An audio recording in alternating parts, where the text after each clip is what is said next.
Buongiorno a tutti ragazzi, benvenuti a tutti dal vostro Luca Taran. Come state ragazzi? Tutto bene? Oggi andremo a vedere un video molto interessante. Parliamo di un modulo molto usato da alcune squadre reali, chiaramente, ma anche diciamo nei game che troviamo insomma su questo gioco.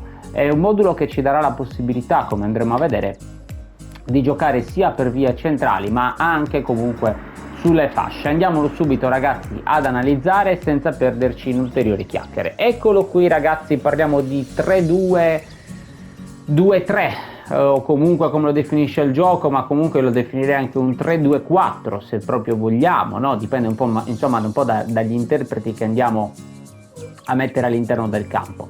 Io partirei subito ragazzi dal portiere e vi direi anche che è un modulo che va bene anche per chi gioca con gli laterali. Infatti vi dico già, il mio allenatore comunque è un allenatore fatto apposta per contropiede e vie laterali, quindi sicuramente gira molto bene anche con vie laterali. L'ho già testato e devo dire che è molto funzionante.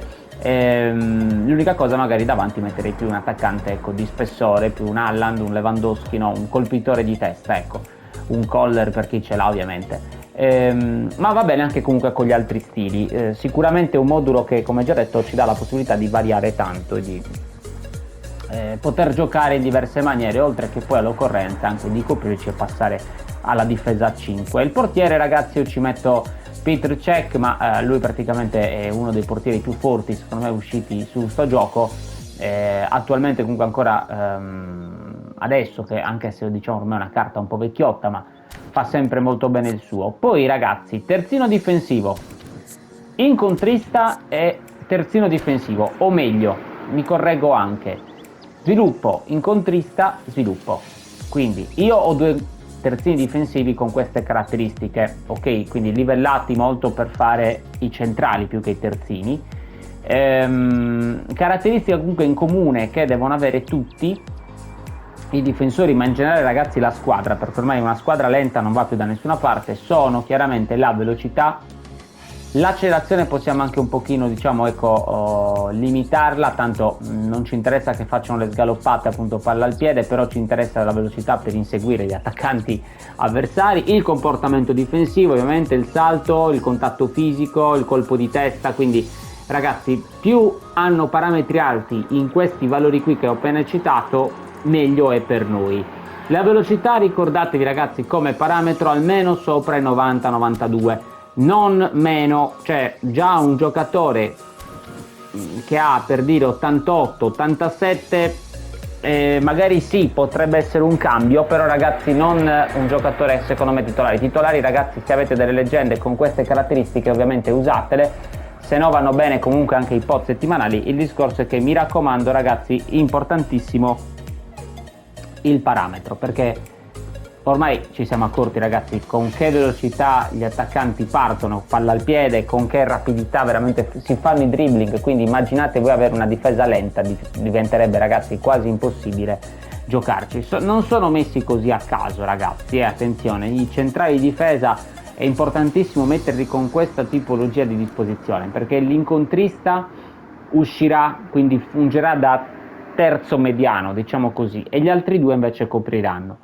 Poi vabbè, vedremo anche le istruzioni individuali, perché chiaramente ci sono su sto modulo. Con la difesa 3 secondo me è importante in determinate circostanze anche coprirsi bene, appunto per evitare poi imbarcate. In mediana poi mettiamo ragazzi un tra le linee e un incontrista. Va bene anche un collante, un incontrista, un collante, un tra le linee, vanno bene diciamo un po' tutti questi tre ruoli, queste tre carte. Però io utilizzo Vieira perché chiaramente è un gran riconquista palloni, un giocatore veramente spettacolare da questo punto di vista, è veloce, è forte fisicamente ragazzi. Sì, magari tecnicamente un po' lascerà qualcosa a desiderare, però comunque a fianco a lui ci mettiamo un Xabi Alonso che riconquista anche il tanti palloni, un pochino meno magari veloce rispetto a Vieira, però palla al piede ragazzi è veramente forte. Comunque un bel centrocampista. Tra l'altro in panchina, se non erro, dovrei avere anche Pirlo, no, l'ho dimenticato perché stavo portando Modric, giusto?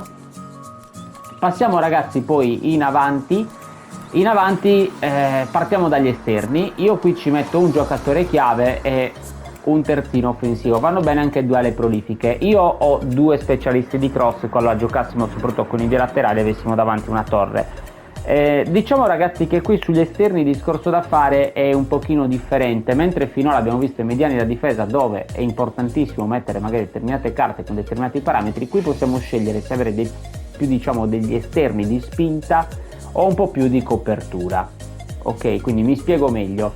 Se metto chiaramente due terzini offensivi avrò sì spinta, ok, però avrò anche un pochino più di copertura e all'occorrenza qualora volessi passare a difesa 5 avrei anche comunque due terzini già pronti senza dover far cambi da poter utilizzare, quindi non è sbagliata come idea. Oppure avere quindi proprio un attacco quasi a 4 dove abbiamo magari due ale prolifiche, due tagli al centro, meglio però forse alla prolifica giocatore chiave, perché al centro ragazzi già siamo in 3 quindi non ci fai nulla al centro, e giocatore chiave dove invece comunque magari dà più spinta. Io proprio per questa ragione, siccome ero un po' diciamo indeciso, no, su che cosa fare esattamente, allora ho messo appunto il giocatore chiave a sinistra e il terzino offensivo a destra. Anche qui non sono messi a caso, perché chiaramente da una parte abbiamo un giocatore che poi ripeto vedremo le istruzioni individuali che tenderà comunque a coprire di più, mentre l'altro che dà più copertura sicuramente Cafu rispetto a Lookman sulla fascia senza dubbio, però vicino ci metto comunque un Xabi Alonso che si muove quindi tra le linee. Ecco, ho fatto un po' questo tipo di ragionamento, un po' come che il modulo fosse diviso in due parti, ecco, vediamola così per farci capire. In attacco poi abbiamo ragazzi una varietà incredibile di attaccanti. Questo giocatore qui è il vero asso nella manica, nel senso che questo Bebetto per le caratteristiche che ha di body type, di rapidità, pur non avendo questi grandi parametri, ma questa che per i più anziani del gioco, se ve la ricordate, è stata una delle primissime leggende uscite, ok? Però ragazzi è sempre una carta tutt'oggi funzionale, cioè a differenza mai di altre carte che escono anche se sono leggende ma poi nel corso del tempo qualcosa di non così positivo gliela si trova sempre, Bebetto invece è una carta che almeno a me personalmente mi diverte tantissimo e fa dei movimenti da paura, perché il senza palla ragazzi è veramente un po' un'incognita, no? Dobbiamo essere bravi noi semplicemente a capire come si muove, però per le difese è un po' un'incognita, perché delle volte va in profondità, delle volte viene incontro, delle altre volte si allarga, altre volte si mette più centrale e quindi ragazzi crea molto scompiglio. A fianco a lui ci mettiamo un'ala prolifica come questo Neymar, una delle tante versioni di Neymar, ma vanno bene anche sicuramente altre versioni qualora voi le abbiate, appunto comunque un altro giocatore un po' con queste caratteristiche, quindi molto bravo tecnicamente, velocissimo, rapidissimo, chiaramente Neymar poi per chi ama fare la famosa crocchetta è sicuramente la carta ideale, un po' lui come Messi, come Digno e qualcun altro insomma. Va bene eventualmente anche il regista creativo, però chiaramente si muoverà un pochino diversamente l'attacco, quindi attenzione. E davanti come prima punta ragazzi opportunista Mbappé, quindi un opportunista ragazzi che mi raccomando la butti dentro, che abbia la stessa rapidità comunque di questo Mbappé, che abbia un gran tiro, insomma una gran finalizzazione. Si può fare diciamo anche l'incontrario, cioè nel senso che possiamo anche mettere magari l'opportunista al posto della seconda punta senza palla o viceversa magari dell'ala prolifica. Ovviamente ragazzi sta a voi capire magari quale delle soluzioni può essere migliore per come poi vi trovate giocando, fondamentalmente non è una regola fissa, attenzione, è semplicemente come voi vi trovate poi meglio.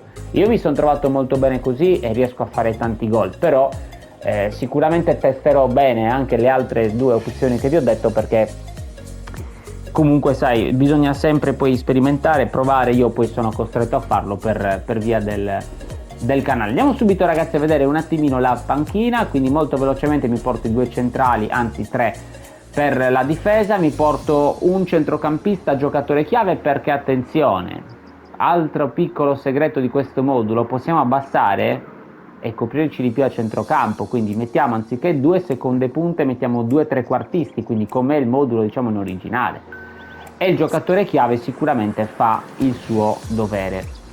Va bene anche un Modric, lui può fare anche il mediano, ma vedrò magari di metterci più un Pirlo più che un Modric insomma a fare il mediano, mi serve più appunto un riconquista palloni.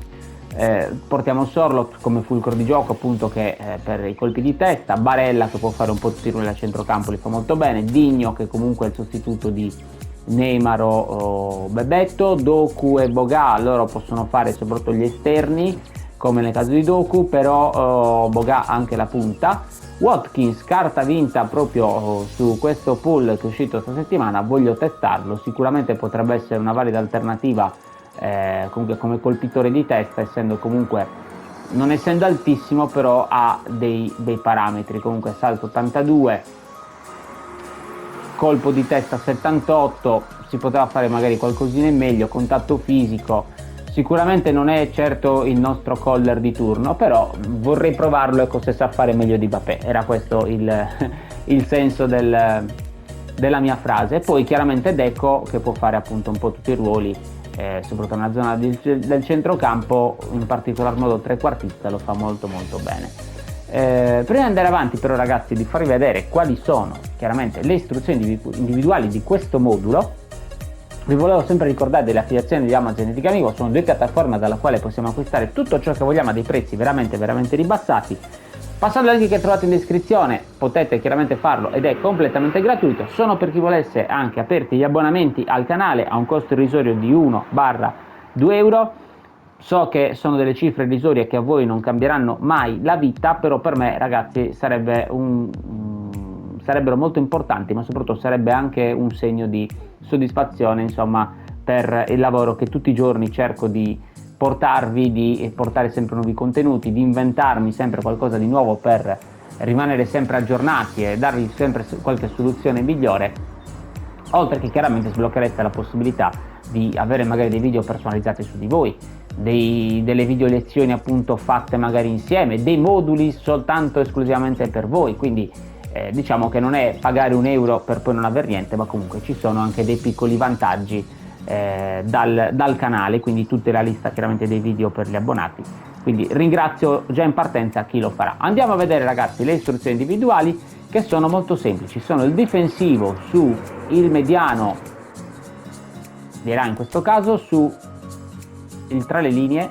quindi l'altro mediano, tutti e due difensivi ragazzi, perché comunque dobbiamo avere una squadra che, essendo così spinta in avanti, dobbiamo comunque coprirci anche a centrocampo, è inevitabile. Contropiede ragazzi sulla prima punta e poi linea bassa su il mediano. Fondamentali ragazzi queste istruzioni, se volete modificarle chiaramente provate anche, magari io la prima che toglierei forse è linea bassa, perché comunque già Vieira e Xabi Alonso hanno già il difensivo, quindi già stanno lì, forse l'unica che potrei farne a meno è quella in linea bassa, però le altre secondo me sono fondamentali proprio per evitare di creare soprattutto buco nel cerchio di centrocampo, e lì troviamo chiaramente l'avversario forte, sapete benissimo che diventa poi complicato gestirla. Questo modulo va bene sia come modulo primario come ce l'ho io, ma anche come tattica secondaria. Ripeto, io eventualmente, qualora stessi vincendo e manca poco, potrei abbassare i due Lookman e Cafu, renderli o centrocampisti o terzini, comunque passerei a un modulo con difesa 5, quindi niente male. Fatemi sapere ragazzi nei commenti, mi raccomando, che ne pensate, che cosa volete magari eventualmente modificare in questo modulo o come lo interpretate voi. Io vi ringrazio, alla prossima dal vostro Luca Talan, ciao!